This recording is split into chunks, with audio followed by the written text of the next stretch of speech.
ನಮಸ್ತೆ ಮಿತ್ರರೇ. ಇಂದು ನವರಾತ್ರಿಯ 7ನೇ ದಿನ.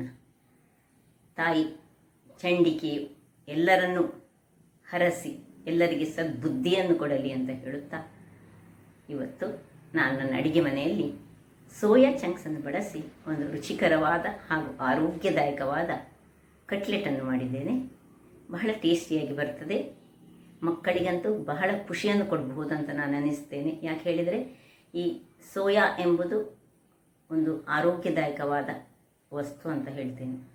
ಹಾಗಿರುವಾಗ ಈ ರುಚಿಕರವಾದ ಹಾಗೂ ಆರೋಗ್ಯದಾಯಕವಾದ ಕಟ್ಲೆಟನ್ನು ಹೇಗೆ ಮಾಡುವುದೆಂದು ನೋಡೋ ಮೊದಲು, ಯಾರೆಲ್ಲ ನನ್ನ ಚಾನಲನ್ನು ನೋಡ್ತಿದ್ದೀರಿ, ಯಾರೆಲ್ಲ ಇನ್ನೂ ಸಬ್ಸ್ಕ್ರೈಬ್ ಮಾಡಿಲ್ಲ, ದಯವಿಟ್ಟು ಸಬ್ಸ್ಕ್ರೈಬ್ ಮಾಡಿ ಸಪೋರ್ಟ್ ಮಾಡಿ ಅಂತ ಹೇಳುತ್ತಾ ಬನ್ನಿ ಅಡಿಗೆ ಮನೆಗೆ ಹೋಗೋಣ.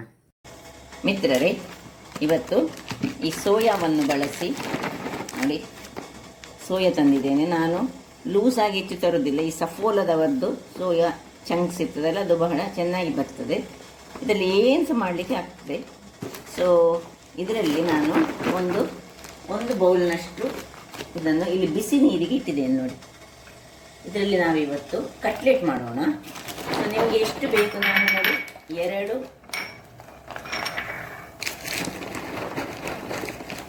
ಮುಷ್ಟಿ, ನನ್ನ ಮುಷ್ಟಿಯಲ್ಲಿ ಎಷ್ಟು ಬೇಕಾಗ್ತದೆ, ಅಥವಾ ಒಂದು ಬೌಲ್ ನೀವು ತೆಗೆದುಕೊಳ್ಬೋದು. ನಾನು ಕಟ್ಲೆಟ್ ಮಾಡ್ತಿದ್ದೇನೆ, ಅದರಿಂದಾಗಿ ನೀವು ಎಷ್ಟು ಮಂದಿ ಇದ್ದೀರಿ ಅದರ ಪ್ರಕಾರ. ನಾನಿವತ್ತು ಇದು ಒಟ್ಟು 200 ಗ್ರಾಮ್ಸ್ ಇದ್ದು, ಇದರಲ್ಲಿ ಒಂದು 1/4 ಭಾಗದಷ್ಟು ತೆಗೆದುಕೊಂಡಿದ್ದೇನೆ.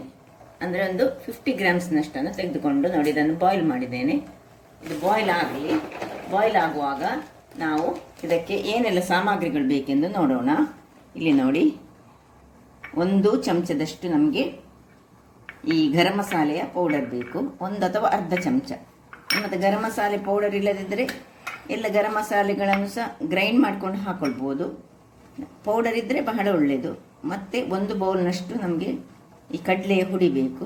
ಮತ್ತು ವೆಜಿಟೇಬಲ್ಸ್ ನಿಮ್ಮ ಹತ್ರ ಏನು ಉಂಟು ಅದನ್ನು ಹಾಕ್ಕೊಳ್ಬೋದು. ನಾನು ಸ್ವಲ್ಪ ಗ್ರೀನ್ ಪೀಸ್, ಸ್ವಲ್ಪ ಬೀಟ್ರೂಟ್, ಪೊಟ್ಯಾಟೋನ್ಸ್ ಹಾಕ್ಕೊಳ್ಬೋದು, ಅಥವಾ ಈ ಆನಿಯನ್ ಹಾಕ್ಕೊಳ್ಬೋದು. ಏನು ಬೇಕಿದ್ರೆ ಹಾಕ್ಕೊಳ್ಬೋದು, ನಿಮಗೆ ಬೇಕಿದ್ರೆ. ಸ್ವಲ್ಪ ಕೊತ್ತಂಬರಿ ಸೊಪ್ಪು ಬೇಕು, 1 ಕಾಯಿಮೆಣಸು, ಖಾರಕ್ಕೆ ತಕ್ಕಷ್ಟು ಕಾಯಿಮೆಣಸು, 1 ಇಂಚಿನಷ್ಟು ಶುಂಠಿ ಬೇಕು ನಮಗೆ, ಸ್ವಲ್ಪ ಲಿಂಬೆಯ ಹುಳಿ ಬೇಕು, ಚೂರು ಹಿಂಗು. ನೀವು ಜಿಂಜರ್ ಗಾರ್ಲಿಕ್ ಪೇಸ್ಟ್ ಯೂಸ್ ಮಾಡೋದಾದರೆ ನೀವು ಈ ಹಿಂಗನ್ನು ಯೂಸ್ ಮಾಡಬೇಡಿ, ಖಾಲಿ ಜಿಂಜರ್ ಗಾರ್ಲಿಕ್ ಪೇಸ್ಟ್ ಮಾತ್ರ ಸಾಕು. ಇಲ್ಲಿ ನೋಡಿ, ಇದೀಗ ಒಳ್ಳೆ ಬಾಯ್ಲ್ ಆಯಿತು. ಬಾಯ್ಲ್ ಆಗುವಾಗ ಇದನ್ನು ಸ್ವಲ್ಪ ಬಾಯ್ಲ್ ಆಗಲಿ. ಬಾಯ್ಲ್ ಆದ ಕೂಡಿ ಇದನ್ನು ಆಫ್ ಮಾಡಿಕೊಂಡು ಇದನ್ನು ಸೋಸಿಕೊಳ್ಳೋಣ. ಇದನ್ನು ಆಫ್ ಮಾಡಿ ಇಲ್ಲಿ ಇದು ಸ್ವಲ್ಪ ತಣ್ಣಗಾಗಲಿ, ಆಮೇಲೆ ಸೋಸೋಣ. ಅದರ ಮೊದಲು ನಾವೆಲ್ಲ ವೆಜಿಟೇಬಲ್ಸ್ಗಳನ್ನು ರೆಡಿ ಮಾಡೋಣ. ನಾನೀಗ ಈ ಒಂದು ಬೀಟ್ರೂಟಲ್ಲಿ ಅರ್ಧ ಬೀಟ್ರೂಟ್ನ ಸಿಪ್ಪೆಯನ್ನು ತೆಗೆದು ಇದನ್ನು ಗ್ರೇಟ್ ಮಾಡ್ಕೊಳ್ತೇನೆ. ಇಲ್ಲಿ ಬೀಟ್ರೂಟು ಗ್ರೇಟ್ ಮಾಡಿ ಆಯಿತು. ಇನ್ನೀಗ 1 ಇಂಚಷ್ಟು ಶುಂಠಿಯನ್ನು ಸಹ ಇದರಲ್ಲಿ ಸೈಡಲ್ಲಿ ಸ್ವಲ್ಪ ಗ್ರೇಟ್ ಮಾಡ್ಕೊಳ್ಳೋಣ. ಇಲ್ಲಿ ಶುಂಠಿ ಗ್ರೇಟ್ ಮಾಡ್ಕೊಂಡಾಯಿತು. ಇದನ್ನು ಪಕ್ಕಕ್ಕೆ ಇಟ್ಕೊಂಡು ಇನ್ನು ಈ ಒಂದು ಮೆಣಸನ್ನು ಎಷ್ಟು ಸಣ್ಣದಾಗ್ತದೆ ಅಷ್ಟು ಸಣ್ಣದಾಗಿ ನಾವು ಹೆಚ್ಚಿಕೊಳ್ಳೋಣ. ನೋಡಿ, ತುಂಬ ಸಣ್ಣದಾಗಿ ಚಾಪ್ ಮಾಡ್ಕೊಳ್ಳೋಣ.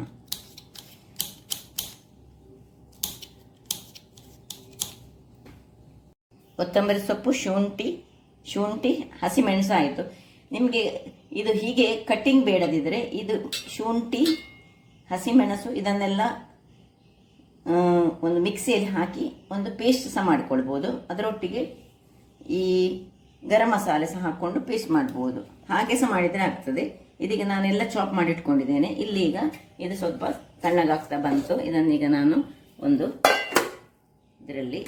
ಇದರ ನೀರನ್ನು ತೆಗೆದುಕೊಳ್ತೇನೆ.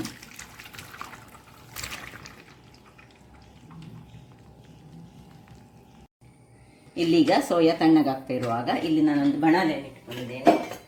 ಇದಕ್ಕೆ ಸ್ವಲ್ಪ 1 ಚಮಚ, ಹೆಚ್ಚು ಬೇಡ, ಅರ್ಧ ಚಮಚದಷ್ಟು ಈ ಎಣ್ಣೆ ಹಾಕ್ಕೊಂಡಿದ್ದೇನೆ. ಈಗ ಸ್ವಲ್ಪ ಶುಂಠಿ, ಕಾಯಿಮೆಣಸು, ಕೊತ್ತಂಬರಿ ಸೊಪ್ಪು, ಈ ಗ್ರೀನ್ ಪೀಸ್ ನೋಡಿ, ನಾನಿದು ಫ್ರೋಝನ್ ಗ್ರೀನ್ ಪೀಸನ್ನು ನೀರಿನಲ್ಲಿ ಹಾಕಿಟ್ಟುಕೊಂಡಿದ್ದೇನೆ. ಚೂರು ಹಾಕೊಳ್ಳೋಣ. ಉರಿ ಸಣ್ಣದಿರಲಿ. ಇನ್ನು ಈ ಬೀಟ್ರೂಟ್, ಇಲ್ಲಿ ಪೊಟ್ಯಾಟೊವನ್ನು ಸಣ್ಣದಾಗಿ ಹೆಚ್ಚಿಟ್ಕೊಂಡು ಹಾಕ್ಕೊಳ್ಬೋದು. ಕುಕ್ಕಾಗಿ ಮಾಡುವಂಥದ್ದು, ಇದೇನು ತುಂಬ ಕೆಲಸ ಇಲ್ಲ ಇದಕ್ಕೆ. ಸೊ ಇದನ್ನು ಸ್ವಲ್ಪ ಇದರಲ್ಲಿ ಇದು ಬಾಡಿಸ್ಕೊಳ್ಳೋಣ. ಬಾಡಿಸುವಾಗ ಸ್ವಲ್ಪ ಉಪ್ಪನ್ನು ಹಾಕ್ಕೊಳ್ತಿದ್ದೀನಿ ನಾನು ಇದಕ್ಕೆ ಎಷ್ಟು ಉಪ್ಪು ಬೇಕು ಅಷ್ಟು ಉಪ್ಪನ್ನು ಹಾಕ್ಕೊಳ್ಳೋಣ. ತುಂಬ ಹಾಕ್ಲಿಕ್ಕೆ ಹೋಗಬೇಡಿ. ಸ್ವಲ್ಪ ಇದರಲ್ಲಿ ಇದು ಫ್ರೈ ಹಾಕ್ಕೊಂಡು ಅಲ್ಲಿಗೆ ನಾವು ಇದನ್ನು ಬೇಯಿಸಿಕೊಳ್ಳೋಣ. ಸ್ವಲ್ಪ ಬೇಯಬೇಕು, ತುಂಬ ಬೇಡ. ಅದಾದಲ್ಲಿ ಇದು ಬೇಯಲಿ. ಇಲ್ಲಿ ಮುಚ್ಚಳೆ ಮುಚ್ಚಿ 1-2 ನಿಮಿಷ ಅಥವಾ 1 ನಿಮಿಷ ಸಾಕು.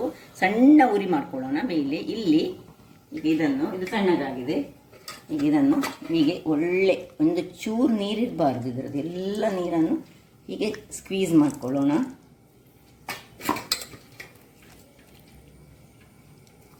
ಒಂದು ಮಿಕ್ಸಿ ಜಾರಿಗೆ ಹಾಕ್ಕೊಳ್ತಿದ್ದೇನೆ. ಇನ್ನೂ ಸಹ ಬಿಸಿ ಉಂಟು.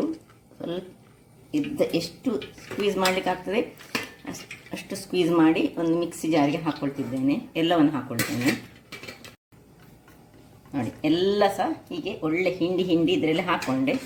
ಈಗ ಈ ಒಂದು ಸಣ್ಣ ರೌಂಡ್ ತೆಗೆದು ತರ್ತೇನೆ. ಇದನ್ನು ತುಂಬ ಕ್ರಶ್ ಆಗಬೇಕಂತಿಲ್ಲ, ಸ್ವಲ್ಪ ಹದಾದಲ್ಲಿ ಕ್ರಶ್ ಆದರೆ ಆಯಿತು. ವೀಕ್ಷಕರೇ, ಇಲ್ಲಿ ನೋಡಿ, ಒಳ್ಳೆ ಫೈನ್ ಆದ, ಅಂದರೆ ಫೈನ್ ಬೇಳೆ ಹೇಳಿದೆ ಅಲ್ಲ ನಾನು. ಇದನ್ನೀಗ ಇದಕ್ಕೊಂದು ಶಿಫ್ಟ್ ಮಾಡ್ಕೊಳ್ಳೋಣ.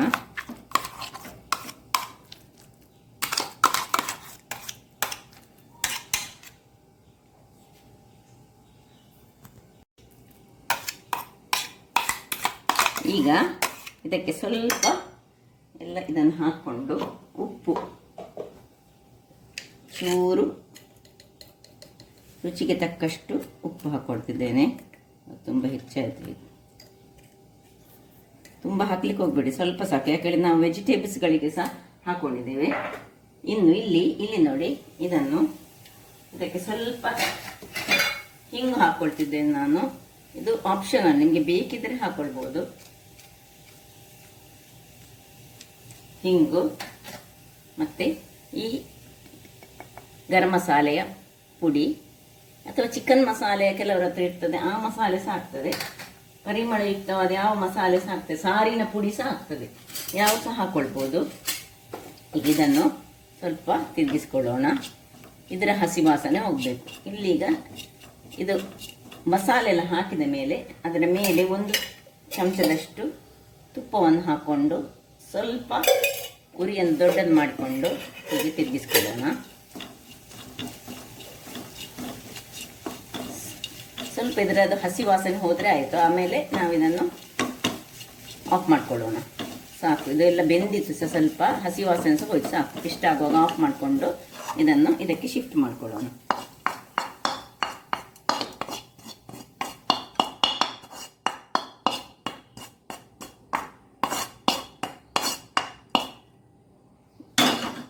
ಇನ್ನು 2 ಅಂಶ ಒಳ್ಳೆ ಮಿಕ್ಸ್ ಮಾಡ್ಕೊಳ್ತಿದ್ದೇನೆ.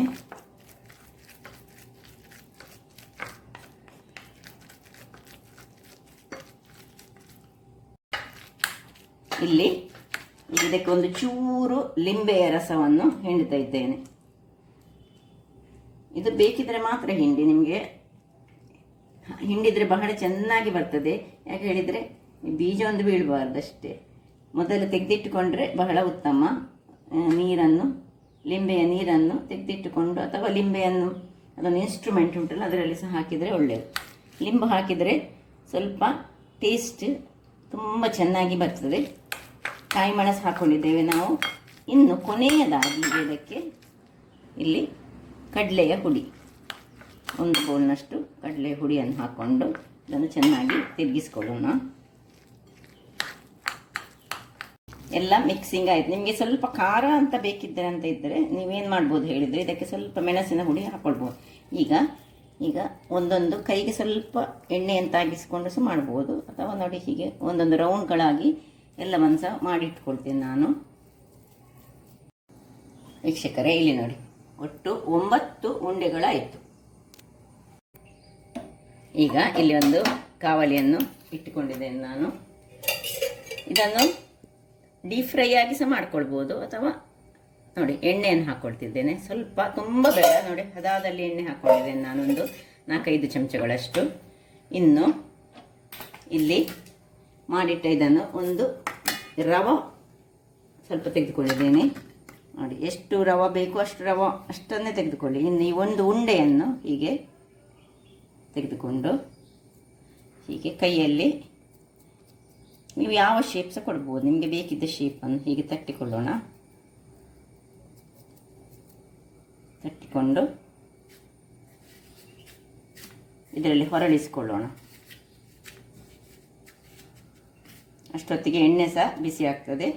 ರೌಂಡ್ ಶೇಪ್ ಮಾಡಿಕೊಳ್ಳಿ. ನಿಮಗೆ ಚಟ್ಟೆ ಮಾಡಿ ರೌಂಡನ್ನು ಅಲ್ಲಿಗೆ ಚಟ್ಟೆ ಮಾಡಿಕೊಳ್ಳೋಣ. ಹೀಗೆ ಹೀಗೆ ನಾವು ಫಿಶ್ಗಳನ್ನೆಲ್ಲ ಕಾಯಿಸ್ತೇವೆ ಅದೇ ರೀತಿಯಲ್ಲಿ ಹೀಗೆ ಮಾಡಿ ಇಲ್ಲಿ ಒಂದೊಂದಾಗಿ ಉರಿ ಸ್ವಲ್ಪ ಸಣ್ಣದು ಮಾಡ್ಕೊಳ್ಳೋಣ. ಅದಾ ಉರಿ ಇರಲಿ. ಅದೇ ರೀತಿ ನೋಡಿ ಇನ್ನೊಂದೊಂದು ಸಹ ಹೀಗೆ ಹೊರಳಿಸಿಕೊಂಡು ಸರಿ ಕವರ್ ಆಗಲಿ. ಕವರ್ ಆದರೆ ಅದು ಒಳ್ಳೆಯದಾಗ್ತದೆ. ನಮ್ಮ ಐಡಿಯಾಸ್ಗಳ ಸಿಕ್ಕುವಂಥದ್ದು ಈ ಕಟ್ಲೆಟ್ಗಳಾಗ್ತದೆ. ಬಟ್ ಇದು ಸೋಯಾದಿಂದ ಮಾಡಿದಂಥದ್ದು, ಬಹಳ ಹೆಲ್ದಿ ಆದದ್ದು.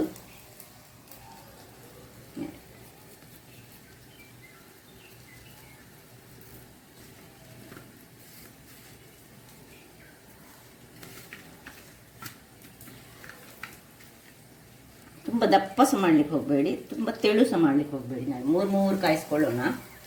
ಹೀಗೆ ಒಂದು ಸ್ವಲ್ಪ ಹೊತ್ತು ಹಾಗೆ ಇರಲಿ. ಆಮೇಲೆ ಅದನ್ನು ಫ್ಲಿಪ್ ಮಾಡಿಕೊಳ್ಳೋಣ. ವೀಕ್ಷಕರೇ, 1 ನಿಮಿಷಗಳ 2-3 ನಿಮಿಷಗಳ ಬಳಿಕ ನೋಡಿ ಇದನ್ನು ನಿಧಾನಕ್ಕೆ ಹೀಗೆ ಹೊರಳಿಸ್ಕೊಳ್ಳಿ. ನೋಡಿ ಏನಿದು ಕರಟುವುದಿಲ್ಲ. ಇನ್ನು ಸ್ವಲ್ಪ ಬೇಕಿದ್ರೆ ಉರಿಯನ್ನು ದೊಡ್ಡದು ಮಾಡ್ಕೊಳ್ಳೋಣ. ನೋಡಿ ಎಷ್ಟು ಕಲರ್ಫುಲ್ಲಾಗಿ ಬಂತು ನೋಡಿ. ಹಾಗೆ ಕಾಯಿ ವೀಕ್ಷಕರೇ, ಇಲ್ಲಿ ನೋಡಿ ಆಗ್ತಾ ಬಂತು. ಆಯಿತು ನೋಡಿ, ಸ್ವಲ್ಪ ಆದರೂ ಎಣ್ಣೆ ಎಳೆದುಕೊಂಡಿದೆ ಇಲ್ಲ. ಎಷ್ಟು ಎಣ್ಣೆ ಹಾಕಿದ್ದೇನೆ ಅಷ್ಟೇ ಎಣ್ಣೆ ಅದರಲ್ಲಿ ಉಂಟು. ಇದನ್ನು ನಾನು 2 ಸರ್ತಿ ಹೀಗೆ ತಿರುವಿ ಹಾಕ್ಕೊಂಡೆ ನೋಡಿ. ಆಯಿತು, ಚೆನ್ನಾಗ ರೆಡಿ ಆಯಿತು. ಈಗ ಇದನ್ನು ಶಿಫ್ಟ್ ಮಾಡೋಣ. ಇದಕ್ಕೆ ಆರೋಗ್ಯಭರಿತವಾದ ಕಟ್ಲೆಟ್ ಇದೆ ಇವತ್ತು. ಏನು ಚೆನ್ನಾಗಿ ಬಂದಿದೆ ನೋಡಿ. ಅದೇ ರೀತಿ ಪುನಃ ಉಳಿದ ಇದನ್ನು ಹೀಗೆ ಉಂಡೆಗಳನ್ನು ಇದರಲ್ಲಿ ಹೊರಳಿಸಿಕೊಂಡು ಹೀಗೆ ಚಟ್ಟೆ ಮಾಡಿಕೊಳ್ಳೋದು, ಹೊರಳಿಸಿಕೊಳ್ಳೋದು, ಪುನಃ ಅದರಲ್ಲಿ ರೌಂಡಾಗಿ ಹಾಕ್ಕೊಳ್ಳೋದು. ಇಲ್ಲಿ ನೋಡಿ ಹೀಗೆ ಸ್ವಲ್ಪ ಕೈಯಲ್ಲಿ ಬೇಕಿದ್ರೆ ಹೀಗೆ ಸಹ ಮಾಡಿಕೊಳ್ಬೋದು ನಾವು. ನೋಡಿ ಸುರಿಗೆ ಹಾಕುವಾಗ ಉರಿ ಸ್ವಲ್ಪ ದೊಡ್ಡದಿರಬೇಕು, ಮತ್ತೆ ಸಣ್ಣದು ಮಾಡಿಕೊಂಡ್ರೆ ಆಯಿತು. ಇದೇ ರೀತಿ ಎಲ್ಲವನ್ನು ನಾನು ಕಾಯಿಸ್ಕೊಳ್ತೀನಿ, ತೋರಿಸ್ಕೊಡ್ತೇನೆ ನಿಮಗೆ. ವೀಕ್ಷಕರೇ ನೋಡಿ, 2ನೇ ಸೆಟ್ ಸ್ವಲ್ಪ ದಪ್ಪದಲ್ಲಿ ಮಾಡಿದೆ ನೋಡಿ. ಏನು ಚೆನ್ನಾಗಿ ಬಂತು ನೋಡಿ. ದಪ್ಪ ಬೇಕಿದ್ರೆ ದಪ್ಪದಲ್ಲಿ ಸಹ ಮಾಡ್ಕೊಳ್ಬೋದು. ತೆಳು ಸ್ವಲ್ಪ ಹೊತ್ತು ಹೆಚ್ಚು ಕಾಯಿಸ್ಕೊಳ್ಬೇಕು ನೋಡಿ. ಸೊ ಕ್ರಿಸ್ಪಿಯಾದ ನೋಡಿ. ಇದನ್ನೀಗ ನಾನು ಇದರಲ್ಲಿ ಹಾಕಿ ಸರ್ವ್ ಮಾಡ್ತೇನೆ ನೋಡಿ. ಇದನ್ನು ಕೆಚಪ್ನೊಟ್ಟಿಗೆ ತಿನ್ನಲಿಕ್ಕೆ ಬಹಳ ಕಾಲಿಸ ತಿನ್ಬೋದು. ಏನು ಕೆಚಪ್ ಹಾಕಬೇಕಂತ ಏನಿಲ್ಲ ನೋಡಿ. ಹೀಗೆ ಬಂತು ನೋಡಿ. ಒಂದು ರುಚಿಕರವಾದ, ಒಂದು ಆರೋಗ್ಯದಾಯಕವಾದ, ಸ್ವಲ್ಪ ಕೆಚಪನ್ನು ಹಾಕ್ಕೊಂಡು, ಸ್ವಲ್ಪ ಮೇಲೆ ಬೇಕಿದ್ರೆ ಕೊತ್ತಂಬರಿ ಸೊಪ್ಪನ್ನು ಹಾಕ್ಕೊಂಡು ರುಚಿಯಾದ ಆರೋಗ್ಯಭರಿತವಾದ ಸೋಯಾದ ಕಟ್ಲೆಟ್. ಹಾಗಾದರೆ ನನ್ನ ಈ ಕುಕಿಂಗ್ ಚಾನಲ್ ನಿಮಗೆ ಇಷ್ಟ ಆದರೆ ಬೋಳೂರು ಸುವರ್ಣ ಚಾನಲನ್ನು ಲೈಕ್ ಮಾಡಿ, ಶೇರ್ ಮಾಡಿ, ಹಾಗೂ ಸಬ್ಸ್ಕ್ರೈಬ್ ಮಾಡಿ, ಹಾಗೂ ನನ್ನ ಇನ್ಸ್ಟಾಗ್ರಾಮ್ ಪೇಜನ್ನು ಫಾಲೋ ಮಾಡಿ. ಧನ್ಯವಾದಗಳು.